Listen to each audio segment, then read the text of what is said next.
Hey everyone, welcome back to my channel. If you've ever exported a picture from PowerPoint and it came out blurry or pixelated, don't worry, you're not alone. In today's quick tutorial, I'm going to show you exactly how to export high-resolution, crystal clear images from your PowerPoint slides. Let's jump right in. First, go to the Start menu, then type Run. Now type Regedit here.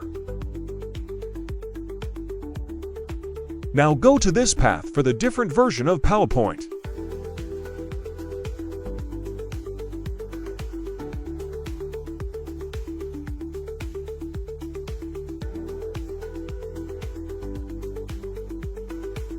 Now in Options folder, right-click and go to New, then select this option.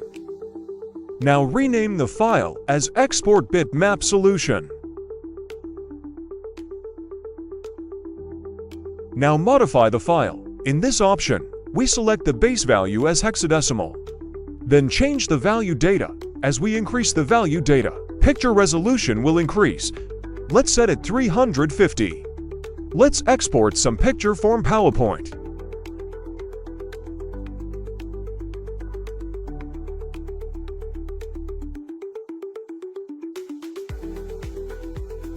Now select the picture and go to Properties. As you can see, picture resolution is increased. Like and subscribe for more PowerPoint tricks.